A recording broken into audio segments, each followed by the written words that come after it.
custo de vida, emprego e desemprego, cesta básica, tarifas públicas, salário mínimo. Agora, na Brasil Atual, a análise do DIEESE. E nós vamos conversar agora com o sociólogo do DIEESE, Luiz Ribeiro. Bom dia, Luiz. Bom dia, Glauco. Tudo bem? Tudo certo.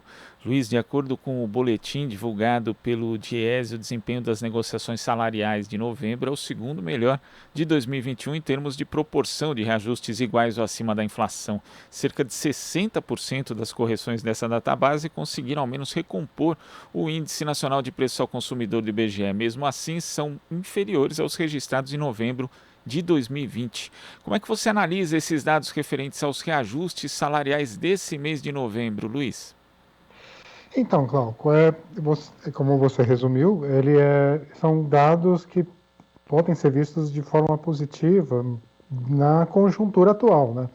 Isso é preciso relativizar, porque a situação das negociações, por exemplo, de 2021 em relação a 2020, como você também frisou, tem uma diferença grande, tem uma piora grande. Mas, assim, considerando o contexto econômico do ano, é um resultado satisfatório, digamos assim. Pelo menos mais da metade das negociações conseguiram recompor a inflação, né? Recompor a perda, pelo menos, né? Recompor a perda, né? Então, esse é um dado que a gente quis destacar, né? Que é fruto dessa ação sindical das categorias que tem database em novembro, né, que conseguiram, dada a conjuntura extremamente prejudicial, né, e aí acho que vale destacar alguns elementos, como a taxa de desemprego continua alta, a inflação que atingiu o seu ponto mais alto em novembro, né, 11,08 segundo o INPC, a inflação anualizada, né, 12 meses, e outros fatores, né? Por exemplo, também os dados que indicaram o desempenho da economia no terceiro trimestre, que mostram que está tudo desacelerando, né? A situação, então, é uma situação muito ruim do ponto de vista econômico, né, e social, mas do ponto de vista das negociações salariais, os sindicatos estão mostrando força, né, para enfrentar esse cenário adverso. E uma tendência que já vinha sendo verificada nos outros boletins e também aparece nesse é o parcelamento, né, Luiz? Porque na database de novembro, por exemplo, cerca de 28% dos reajustes analisados ali foram pagos em 2 ou mais parcelas. Quando a gente faz de novo essa comparação com novembro do ano passado, o índice era muito menor, 9,6%, cerca de 3 vezes, praticamente menos do que é hoje. Isso também acaba prejudicando o trabalhador que mesmo quando ele consegue a reposição, ele vai acabar recebendo mais na frente, portanto, já com a inflação nova fazendo efeito ali sobre seu salário? Exatamente. Esse dado ele mostra, a gente já vem captando nos últimos meses, né, que tenha aumentado bastante o percentual de categorias que pagam um reajuste, conseguem um reajuste de forma parcelada, e a gente atribui isso principalmente ao patamar inflacionário, né? A gente já ultrapassou os 2 dígitos há algum mês, né? E o parcelamento é uma forma de conseguir, né, a recomposição, mas tem esse dado negativo, que efetivamente, ao parcelar esse reajuste para 2, 3 meses, 4 meses, às vezes mais, né, acontece de que quando o trabalhador efetivamente recebe o complemento, né, o reajuste cheio, já transcorreu alguns meses e nesse patamar inflacionário já consumiu uma parte do poder aquisitivo.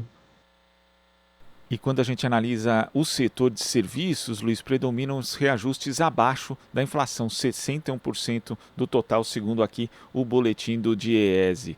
E a gente sabe que esse setor, infelizmente, no Brasil começou o quarto trimestre no vermelho. Em outubro teve uma queda de 1,2% no volume frente a setembro, sendo a segunda redução consecutiva de serviços.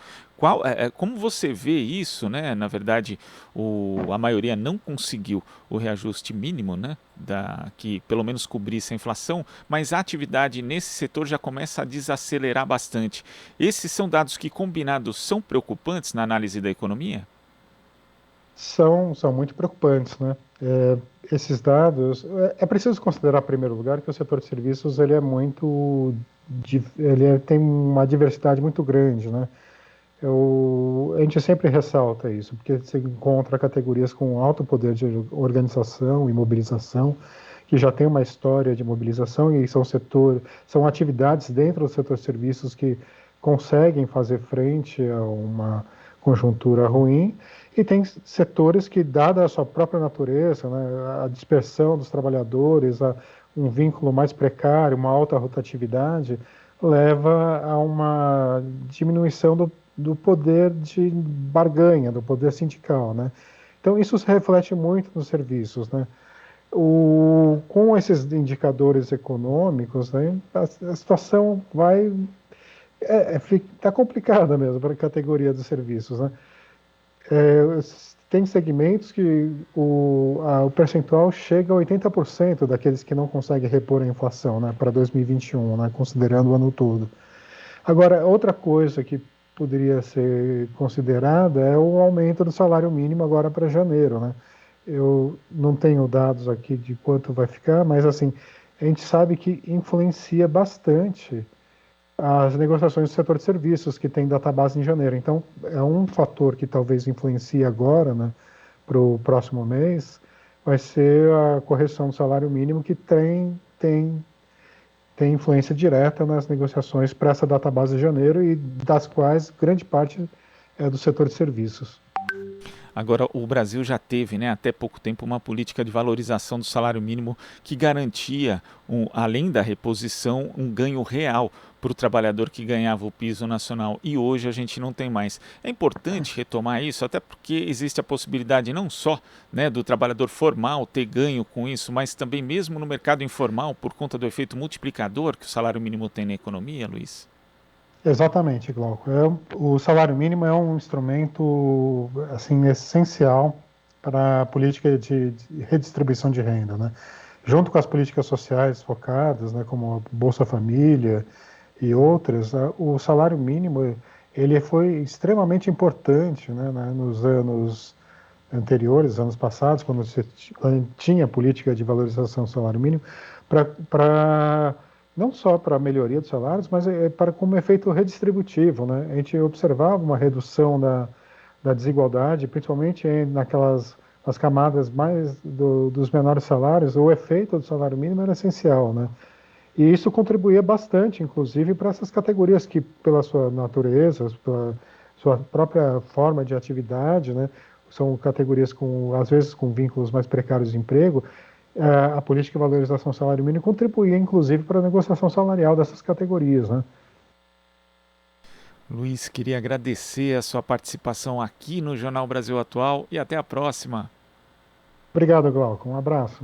Abraço. Conversamos aqui com o sociólogo do Diese, Luiz Ribeiro. Aqui você ouve as notícias que os outros não dão. Jornal Brasil Atual.